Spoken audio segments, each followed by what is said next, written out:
റഷ്യയുടെ crude oil import നിങ്ങൾ അവസാനിപ്പിച്ചില്ല, റഷ്യയിൽ നിന്നും തുടർന്ന് എണ്ണ വാങ്ങുകയാണെങ്കിൽ ഇന്ത്യക്ക് മേൽ സെക്കൻഡ് താരിഫ് കൂടാതെ സാമ്പത്തിക ഉപരോധവും ഞങ്ങൾ വളരെ ശക്തമായി ഏർപ്പെടുത്തുമെന്ന് അമേരിക്കൻ പ്രസിഡന്റ് ഡൊണാൾഡ് ട്രംപ് ഒരു ഇന്റർവ്യൂവിൽ അടുത്തിടെ പറഞ്ഞിരുന്നു. എന്നാൽ ഇന്നലെ വന്നിരിക്കുന്ന വാർത്ത അല്ലെങ്കിൽ ഇന്ന് വന്ന വാർത്തകളൊക്കെ നോക്കുകയാണെങ്കിൽ നിങ്ങൾ എന്ത് വേണമെങ്കിലും ചെയ്തു കൊള്ളുക, റഷ്യയുടെ പക്കൽ നിന്നും ഇന്ത്യൻ കമ്പനികൾ വാങ്ങുന്ന എണ്ണയുടെ അളവ് കുറയാൻ പോകുന്നില്ല. ഇന്ത്യൻ കമ്പനികൾ റഷ്യയിൽ നിന്നും എണ്ണ വാങ്ങുന്നത് തുടരുമെന്ന് ഇവിടെ സ്ഥിരീകരിച്ച വാർത്തയെ തന്നെ വന്നിട്ടുണ്ട്. അപ്പൊ നമ്മൾ അറിയാൻ പോകുന്നത് എല്ലാവരിലും ആധിപത്യം സ്ഥാപിക്കാൻ കഴിയുന്ന അമേരിക്കയെ കൊണ്ട്, അമേരിക്കയുടെ രാഷ്ട്രീയക്കാരെ കൊണ്ടും എന്തുകൊണ്ട് ഇവിടെ റഷ്യ ഇന്ത്യ ഈ ഒരു ഓയിൽ ട്രേഡിനെ ബ്രേക്ക് ചെയ്യാൻ കഴിയുന്നില്ല. ഇതൊരു അൺബ്രേക്കബിൾ ബോണ്ട് എന്ന് പറയാൻ കഴിയില്ല, കാരണം അതിന് പുറകിൽ ഒരുപാട് പ്രശ്നങ്ങളുണ്ട്. എന്നിട്ടും എന്തുകൊണ്ട് ഈ ഒരു ട്രേഡ് ഡീൽ ബ്രേക്ക് ചെയ്യാൻ കഴിയുന്നില്ല, അത് ഡിലേ ആകാനുള്ള കാരണങ്ങൾ എന്തെല്ലാം, എല്ലാം ഈ വീഡിയോയിലൂടെ വിശദമായി അറിയാം.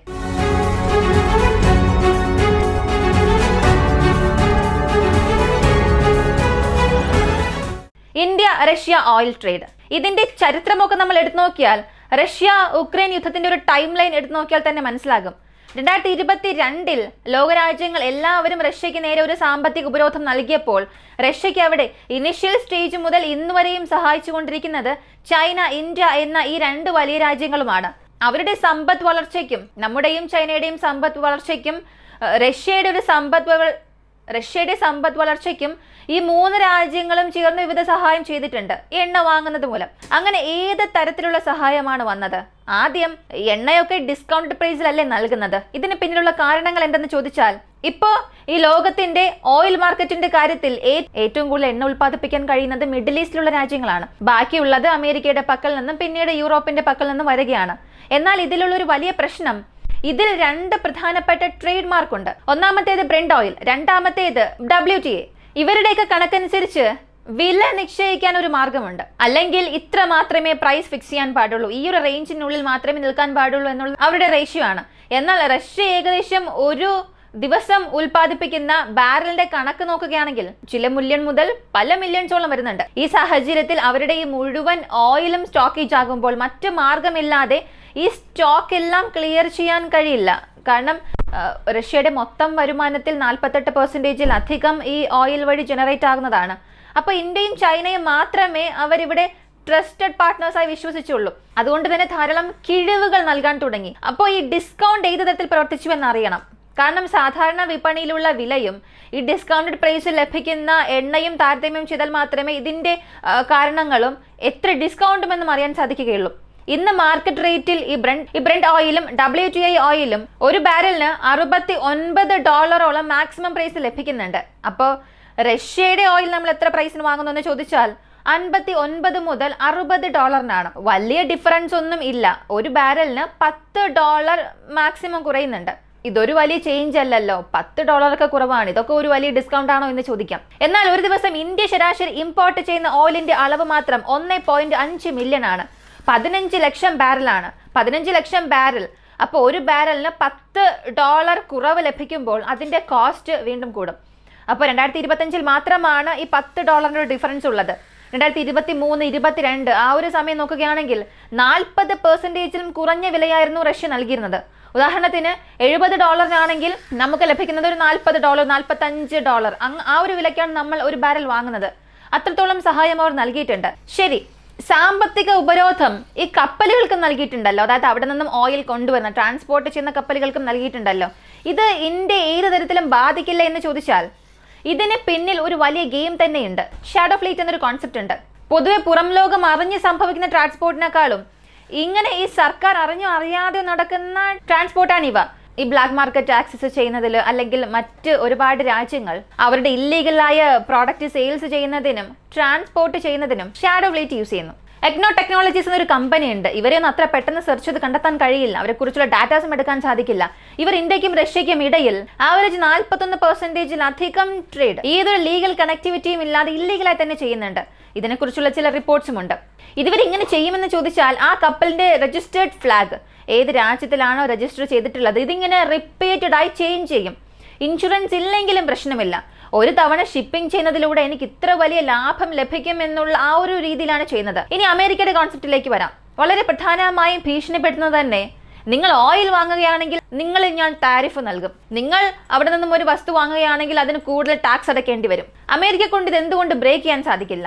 മറ്റ് രാജ്യങ്ങൾ ഭയപ്പെടുമ്പോൾ ഇന്ത്യയും റഷ്യയും മാത്രം ഇവിടെ ഏത് ലൂപ്പ് ഹോൾ ഉപയോഗിച്ചാണ് രക്ഷപ്പെടുന്നതെന്ന് ചോദിച്ചാൽ ഇതിന് പിന്നിൽ 3 പ്രധാനപ്പെട്ട കമ്പനികളുണ്ട്. ഒന്നാമത്തേത് റിലയൻസ്, മറ്റൊന്ന് നയറ, അടുത്തത് ഇന്ത്യൻ ഓയിൽ കോർപ്പറേഷൻ. റിലയൻസ് കമ്പനിയെ സംബന്ധിച്ചിടത്തോളം പ്രൈവറ്റ് പ്ലെയർ ആണ്. ഇന്ത്യയുടെ സർക്കാരിന് കീഴിൽ അവരുടെ ചില സംഘടനകൾ ഉണ്ടെങ്കിലും ഒരുപാടിടങ്ങളിൽ പ്രൈവറ്റ് ആയി തന്നെ അവർ പല കാര്യങ്ങളും നിയന്ത്രിക്കുന്നുണ്ട്. ഒരു 10 വർഷത്തിന് ആവശ്യമായ എഗ്രിമെന്റ് ഇന്ത്യക്കും റഷ്യയ്ക്കും ഇടയിൽ ഇവർ ഉണ്ടാക്കിയിട്ടുണ്ട്. ഇതിന്റെ ടോട്ടൽ കോസ്റ്റ് എന്നത് 119 ബില്യണിലും അധികമാണ്. ഏതാണ്ട് ഇത്രയും ദിവസം നമ്മൾ റഷ്യയുടെ പക്കൽ നിന്നും എത്ര ഓയിലാണ് ഇമ്പോർട്ട് ചെയ്തത് അതിനേക്കാൾ കുറച്ച് അധികം കാലത്തേക്ക് ഒരു 10 വർഷത്തിന്റെ ടോട്ടൽ എഗ്രിമെന്റ് എടുത്തിട്ടുണ്ട്. ഇതിപ്പോ പെട്ടെന്ന് റഷ്യയുടെ സ്റ്റേറ്റ് ഓൺ കമ്പനി അല്ലെങ്കിൽ റിലയൻസിനെ കൊണ്ട് നിർത്താൻ സാധിക്കില്ല. അടുത്ത് ഒരു ദിവസം ഇന്ത്യ വാങ്ങുന്ന ഈ ഇമ്പോർട്ട് ചെയ്യുന്ന ഓയിൽ ഇതിൽ 2ാം സ്ഥാനത്തുള്ളത് നയറ കോർപ്പറേഷൻ ആണ്. പേര് പലർക്കും അറിയില്ലായിരിക്കാം. ഇപ്പോൾ ഈ 2 കമ്പനികളും ചേർന്ന് റഷ്യ ഓയിൽ ഉൽപാദനം ചെയ്ത് തന്റെ പാർട്ട്ണർ കമ്പനീസ് വഴി തന്നെ ഇവിടെ ഇന്ത്യൻ റിഫൈനറീസിന് ഉപയോഗിക്കുന്നുണ്ട്. ഇതിൽ ഇന്ത്യൻ ഓയിൽ കോർപ്പറേഷൻ വളരെ പ്രധാനപ്പെട്ട ഒരു പങ്ക് വഹിക്കുന്നുണ്ട്. 18% ഇതിനെ ശുദ്ധീകരിച്ച് മറ്റ് രാജ്യങ്ങൾക്ക് കയറ്റുമതി ചെയ്യുന്ന ജോലികളെല്ലാം ഇവർ ചെയ്യുന്നുണ്ട്. പ്രധാനപ്പെട്ട 2 റിഫൈനറീസ്, ഒന്നാമത്തേത് മുംബൈയിലുള്ളത്, മറ്റൊന്ന് ബദാരയിലുള്ളത്. അത് നയാറയുടെ റിഫൈനറിയാണ്. ഇവിടെ നിന്നും മാത്രം യൂറോപ്യൻ യൂണിയനിലേക്ക് ഇന്ത്യയിൽ നിന്നും സപ്ലൈ ആകുന്നുണ്ട്. ഇത് 69% അവിടെ നിന്നും സപ്ലൈ ആകുന്നുണ്ട്. അപ്പൊ പ്രാക്ടിക്കലി നോക്കുകയാണെങ്കിൽ റഷ്യയുടെ ഓയിൽ അവസാനിപ്പിക്കണം, റഷ്യയുടെ മുഴുവൻ ഓയിൽ ഇമ്പോർട്ടിനെയും ഇന്ത്യ അവസാനിപ്പിക്കണമെന്നുണ്ടെങ്കിൽ ഈ എഗ്രിമെന്റ്സ് എല്ലാം ബ്രേക്ക് ആകണം. ഇതിൽ അമേരിക്കയുടെ താല്പര്യത്തിനപ്പുറം ഇന്ത്യക്ക് ഇതിൽ ഒരുപാട് നേട്ടമുണ്ട്. എന്നാൽ നമുക്ക് ഇതിൽ നേട്ടമൊന്നും തന്നെ ഇല്ല. ഇന്ത്യക്കുണ്ട്, നമുക്ക് എന്തുകൊണ്ടില്ല എന്ന് ചോദിച്ചാൽ ഈ ഓയിൽ വാങ്ങി റിഫൈൻ ചെയ്ത് എക്സ്പോർട്ട് ചെയ്യുന്ന കമ്പനികളെല്ലാം തന്നെ പ്രൈവറ്റ് പ്ലേയേഴ്സ് ആണ്. പ്രൈവറ്റ് പ്ലേയേഴ്സിന് അവർക്ക് ലാഭം ലഭിക്കുന്നുണ്ട് എന്നതല്ലാതെ ഇവിടെ സാധാരണ ജനങ്ങൾക്ക് ഇതുകൊണ്ടുണ്ടാകുന്ന നേട്ടമെല്ലാം കുറവാണ്. അപ്പോൾ ആ തരത്തിൽ നോക്കിയാൽ ഇത് നമുക്കൊരു അല്പം ബാക്ക്ഫയർ ആകുന്നുണ്ട്. അപ്പോൾ ഈ പ്രാക്ടിക്കലി ഇവരെ കൊണ്ട് എഗ്രിമെന്റ്സ് ഒക്കെ ബ്രേക്ക് ചെയ്യാൻ കഴിയുമോ എന്ന് ചോദിച്ചാൽ അത് സാധിക്കില്ല. കാരണം ഇതിനകം യൂറോപ്യൻ യൂണിയൻ നേരിട്ട് ഇന്ത്യയിൽ ഒരു സാങ്ഷൻ നൽകിയിട്ടുണ്ട്. അതായത് തേർഡ് പാർട്ടി വഴി റഷ്യൻ ഓയിൽ റിഫൈൻ ചെയ്ത് ഇന്ത്യയിൽ നിന്നും യൂറോപ്യൻ യൂണിയനിലേക്ക് ട്രാൻസ്ഫർ ആകുന്നത് കട്ട് ചെയ്തിട്ടുണ്ട്. എന്നാൽ അതിലുള്ള ഒരു വലിയ പ്രശ്നം ഇപ്പോൾ അടുത്ത ഒരു തേർഡ് പാർട്ടിയെ ഇന്ത്യ ആക്സസ് ചെയ്യാൻ തുടങ്ങും. മറ്റ് രാജ്യങ്ങൾക്ക് റഷ്യയിൽ നിന്നും ഓയിൽ വാങ്ങി ഇന്ത്യ ഇമ്പോർട്ട് ചെയ്ത് പ്യൂരിഫൈ ചെയ്ത് എക്സ്പോർട്ട് ചെയ്യുമ്പോൾ അതൊരു സ്റ്റേജിന് ശേഷം പുറത്തേക്ക് വരുന്നുണ്ട്.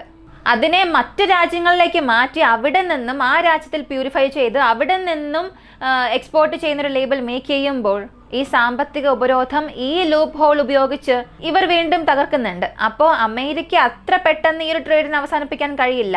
ഇന്ത്യ റഷ്യയിൽ നിന്നും വാങ്ങുന്ന ഓയിൽസിനെയും പൂർണ്ണമായും അമേരിക്കക്ക് തടയാൻ കഴിയില്ല. ഇതിന് പിന്നിൽ ധാരാളം സ്ട്രാറ്റജിക്കൽ വേർഷൻസ് ഉണ്ട്. അപ്പോൾ അമേരിക്ക ഇങ്ങനൊരു സ്റ്റേറ്റ്മെന്റ് നൽകിയതിന് പിന്നിൽ ഈ ട്രേഡ് സംബന്ധിക്കുന്ന കാരണം മാത്രമാണോ എന്ന് ചോദിച്ചാൽ തീർച്ചയായും ഇല്ല. F-35 ഒഫീഷ്യലായി ഇന്ത്യ റിജക്ട് ചെയ്തു. ഞങ്ങൾ ഈ ഒരു ഐഡിയയിലേ ഇല്ല, F-35 ഞങ്ങൾ വാങ്ങാനുള്ള ഒരു പദ്ധതിയിലേ ഇല്ല എന്ന് ഇന്ത്യ പറഞ്ഞു. അതുകൊണ്ട് നമ്മളെ ഒന്ന് കോർണർ ചെയ്യണം. അതുകൊണ്ട് അമേരിക്ക ഇങ്ങനൊരു സ്റ്റേറ്റ്മെന്റ് നൽകിയിട്ടുണ്ട്. കൂടാതെ യൂറോപ്യൻ യൂണിയൻ വീണ്ടും 60% ഫ്യൂൽ റഷ്യയുടെ പക്കൽ നിന്നുമാണ് വാങ്ങുന്നത്. അപ്പൊ നേരിട്ട് യൂറോപ്യൻ യൂണിയനെ ട്രേഡ് ചെയ്യാൻ സാധിക്കില്ല. അവർക്കാരാണോ കീ സപ്ലൈസ് അവരിലും കൈവയ്ക്കാൻ സാധിക്കില്ല. അതുകൊണ്ടാണ് അമേരിക്ക ഇന്ത്യക്കെതിരെ പല കാര്യങ്ങൾ ചെയ്യാൻ തുടങ്ങിയത്. എന്നാൽ റിയാലിറ്റിയിൽ അത്ര പെട്ടെന്നൊന്നും പോസിബിളായ കാര്യമല്ല.